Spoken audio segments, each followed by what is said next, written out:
so the theme of this one is when you weaponize being right, you're wrong. When you weaponize being right, you're wrong. And for me, this is inspired, in part by an inner righteousness I know within me that I've really had for a long time. I also see it manifesting in our society today. Society's always been polarized. There's always been sharp political divides. But I think we all know that, or pick your topic, right? I won't even name them, right? We all know what they are. Pick your topic. Think about being at the Thanksgiving dinner table, right? Or seeing an old friend who's maybe on the other side of the political divide from you. And think about how we essentially could kind of talk past each other. You've got your set of facts, I've got my set of facts. Never find common ground. Or if we do really decide to lock horns on the issue, how contentious those debates can be, how personal, how vicious they could even become. And what I think this reflects is a lack of appreciation for what the word truth really means. And so what I want to do is lay out kind of a conception of it that I think would provide a healthier framework at which to look to things, to hopefully prevent unnecessary friction from happening where there's already disagreement. So let me lay out what I mean, and I'll use some examples.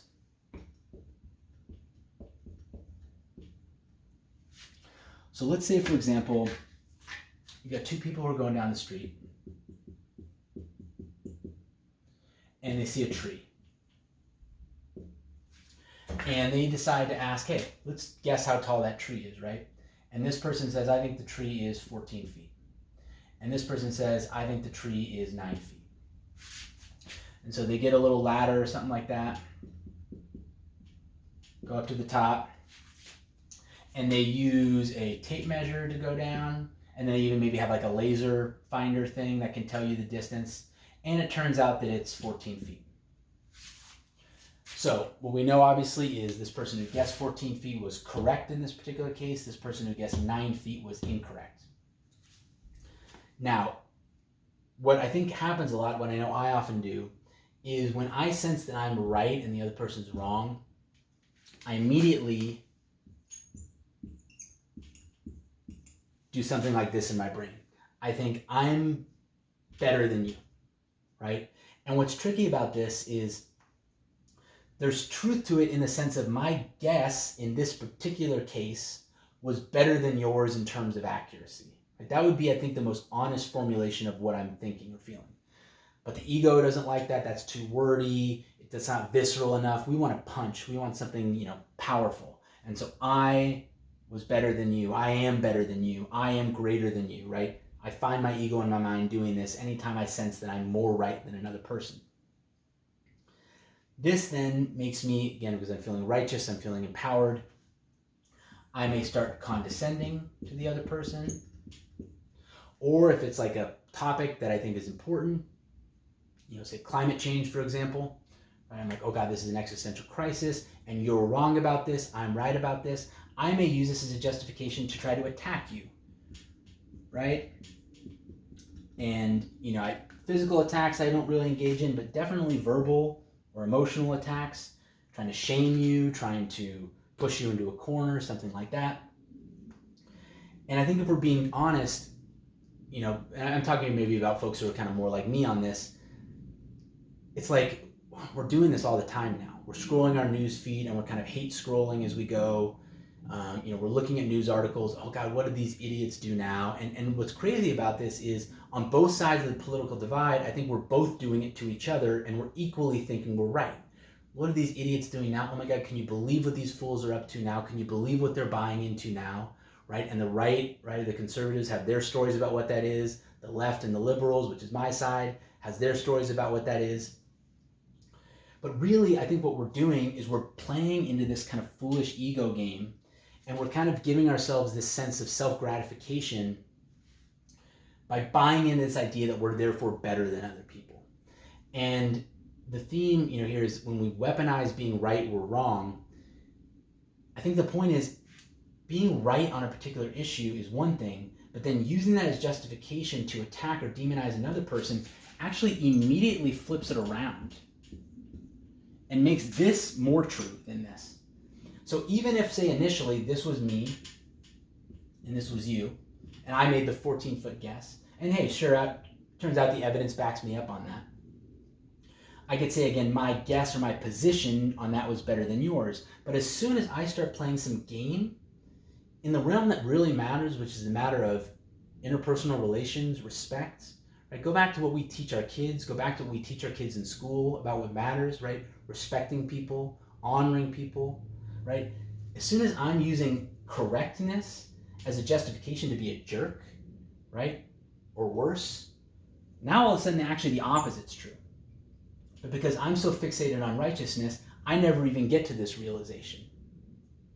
And this is really where I think we get into, I don't want to call it trouble, but we act in ways contrary to our truest nature. We don't act from our hearts. Is because on a deep level, we may know this is happening, right? But we hide it by just doubling down on this again, right? Or finding more people out there, right? Other people who will agree with me. Oh yeah, I am better than you, right? This position is better than that position, so on and so forth. And then we will play this game together. We'll talk trash about people together, verbally abuse different ideas or outlooks together, not appreciating that when we do that, we're kind of poisoning our own hearts, kind of coiling our minds around our ideas instead of allowing our minds to remain open. And we're essentially then taking what was a position of being correct and being very incorrect. And so what I want to do is I want to lay out what I think is happening here kind of under the surface, and then propose a different outlook or a different paradigm of things that I think leads us to a better approach when we have a discrepancy of view.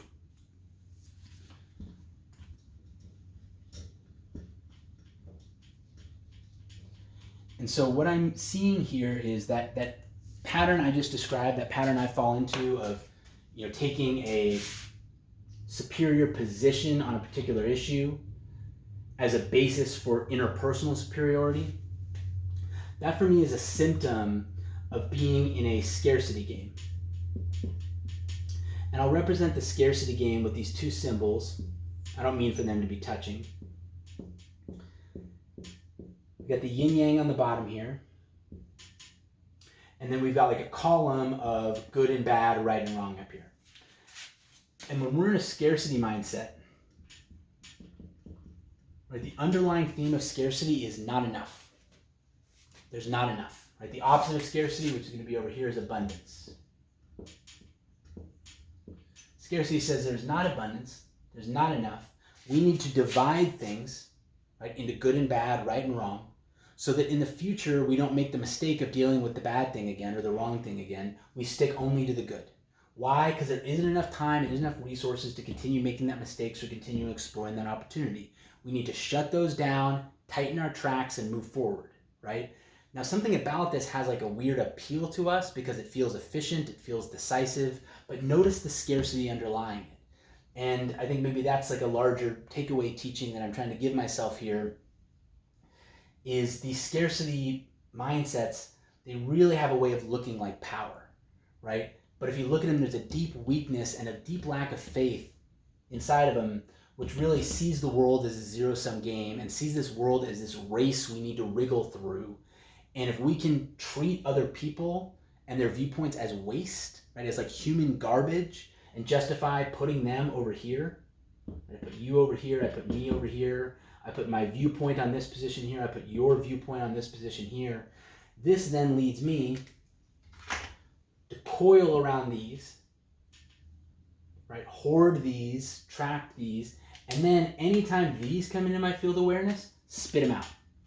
Have contempt, have disregard, have dismissiveness, get them away, right? Using the yin-yang symbol, I put myself and my views on this issue and that issue and that issue here. I put you into the darkness and I put your issues there. And I do everything I can to stay in the light and to stay out of the dark. Anything comes out of the dark, I shove it right back in. I push it right back in. Anything from the light starts moving into the dark, I pull it back into the light. Segregation, separation, division. Why? All in the name, it says, of efficiency. But look under a lot of efficiencies and you'll see a scarcity. And scarcity is always driven by fear. Fear and scarcity are buddies. They work together.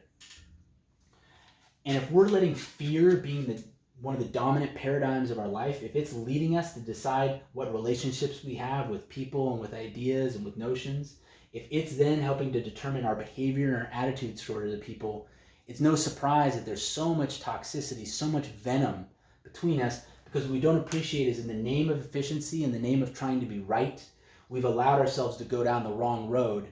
And now everything we're doing is essentially the fruit of a poisonous tree, because it's built on this notion of people being right or wrong, as opposed to views being right or wrong in their context with their evidence, but that never being justification to take out anything negative on another person, right? Ever. We all know that that's true. Again, this is what we teach our kids, right? If you were a kindergarten teacher and you saw someone do this, you would correct them. And yet in our lives, in our day-to-day lives, this is what we're doing. And again, we justify it because there's other people who think like we do. So then we put them in our box of good box, right? My friend who thinks the way I do goes here, and their viewpoints that they've said, I retweet those, right? But then this other person who I used to call my friend, but I'm not really calling you my friend anymore because I don't really get what your ideas are about. I disagree with you. You're kind of now my frenemy, and all your views and stuff, I maybe mute you on Twitter. Maybe I go into my ghost account and put a sarcastic response to you or something like that. All of this reinforcing this divide, and what we don't appreciate is, at the end of the day, what's imprinted on our hearts is this divide, and all the content is just kind of the content of the day, right? 20 years from now, are we going to be still talking about these same issues? Maybe not. It'll be new content, different things, but this dynamic will be the same, because this is what we maintain again and again with our choices. This dividing line, this division, and this separation of right and wrong. If instead we go with abundance, right, and just as scarcity and fear are in a dance together, abundance and love are in dance together. If love is a little too lovey-dovey, right, you might say faith. You might say confidence. Right? You might say hope and positivity. And again, these are the things, what would you pray for your child to have, right? Would you pray for a child, or if you don't have a child, if you have a loved one, right, someone who's kind of new to the world coming up, would you want them to have the scarcity and the fear in their mind, in your heart? Is that what you'd want? Or would you wish for them abundance, love, confidence, faith, positivity, buoyancy, all those things? Well, then why don't we wish it for ourselves, right? And what that abundance attitude looks like is more of an open circle. And what it does is it allows everything to be in its place. Right? I'm here, right? And I've got my viewpoints. You're in your space. You've got your viewpoints. And my field of knowledge, my field of awareness allows for all of them to be. Right? And I don't force you or your viewpoints out of my field of acceptability or my field of knowledge. I acknowledge that your viewpoint is just as valid as mine. And when I say valid, I don't necessarily mean factually correct. I mean you have a right to your viewpoint just like I do, right? This is respect. Right? You have your views, you have your attitudes, you have your positions, just as I have mine. I respect that you have them, just as I hope you respect mine, but I don't condition my respecting yours on you respecting mine, right? That's the abundance thing. It's not conditional. It's an unconditional respect. And the respect is essentially just allowing this open field and not trying to create lines, not trying to create boxes, right? Not trying to create like a little good stamp on this one and a negative stamp on this one. Because what we do when we do that is we stop outsourcing our judgment to these lines. Right? This is essentially a way in scarcity, we're kind of telling ourselves, I don't trust my judgment. I don't trust myself in the future to be able to decide to make a good choice. And so the way I'm going to do it is I'm going to take everything that seems like a bad choice, unwise, and I'm going to push it as far away from myself as I can. I'm going to identify myself and cling to those things that seem wise and good. That way, when I go to make a choice again, hopefully all this stuff near me rubs off on me, and all this other terrible, corrupted stuff doesn't get anywhere near my choice point, and I don't make a bad choice. This is a scarcity and a lack of faith in our ability to make judgment. And the really sad part about it is, the more of our energy and our judgment we're pouring into the creating and the maintaining of these divides, the less of our judgment energy is available to actually make choices in the future. Choices in the voting booth, choices of where we put our money, choices of where we put our effort. That's really, if we care about these issues, that's what we really want to do, is to apply our choices wisely. But because we've poured so much of our choice energy and our judgment into the maintaining of these lines and figuring out where everyone is, we're actually very bad now at actually making choices in the present moment that reflect the wishes of our heart. Because essentially to do this, you have to kind of shut out your heart and turn on just that part of your brain that's going to make distinctions between people. Here, right, in the more open-hearted approach, we don't waste our energy and fritter our energy into labeling things good or bad, right or wrong. We can say whether we think it agrees with the evidence or not, right? You don't have to pretend that, like, it's not relativism where we're saying everything is equal, but we're just not making that second step into treating it as a basis for interpersonal judgment, interpersonal condemnation, interpersonal abuse, right? Again, when we weaponize being right, we're wrong. So we allow all the information to be as it is, to be as it is. We decide for ourselves what we think is most true and most accurate. We decide from the heart to make the choices we want. And then in respect, what we do is we humble ourselves. We say, okay, hey, look, I'm going to order a tree trimming service. And when I do it, I'm going to tell him the tree is 14 feet. I'm not going to tell him it's 9 feet. In the negative thing, I then may turn around and again condescend to you. I may abuse you. What do we do more in the abundance, in the respect one? We actually turn the mirror back on ourselves and we say, you know what? Okay, yeah, I was right this time, 14 feet, 9 feet. But let me actually try to think if there was a time in the past when you were more correct than I was. Or if that's not working, maybe I say, you know what? Let me think of a time in the past when I've been incorrect, when I've been wrong. Maybe even confidently or arrogantly incorrect about something, and only to find it out later. And I think when we do that, it kind of regrounds us and rehumbles us, prevents us from lionizing ourselves and our viewpoints into being correct on a particular issue, into being like right with a capital R, which is what we're doing here. It breaks down that notion because, again, that notion is based on ignorance. That requires ignoring a lot of facts about the past. And our pride and our vanity will constantly push up for us when we're trying to be arrogant examples of when we were right, and will hide from us examples of when we've been wrong, right? It'll put those into the darkness. In the abundance mindset, again, we take everything in, we make our own choice from our heart based on what we think is true, and then if we're feeling the temptation to do that, we reground ourselves in respect by going into the darkness and retrieving examples for ourselves to restore the balance. To recognize, hey, yeah, you know what? I think I was actually right in this case, but God, there have been a lot of times I've been wrong. I don't want to fall into arrogance. I don't want to start thinking of myself as being a right person, right? I want to recognize that I make mistakes too. I have in the past. I will again. And the real way to prevent making mistakes in the future isn't to demonize, right, myself or other people who I see making mistakes, but instead to remember and remind myself of times I've made mistakes in the past. Because this decision, when it's done, is done, right? The next decision is coming up. And if I'm going to approach it with respect and with an abundance standpoint and with an open heart instead of a divided mind, that really requires me humbling myself because I know my ego. I know it's going to start trying to run away and tell stories about because I was right here, I am therefore right in general. And so using that way to kind of rehumble ourselves, I think regrounds us and helps us maintain this open circle and prevents those lines from creeping in, which just creates so much toxicity and unnecessary tension in us as individuals and in our society.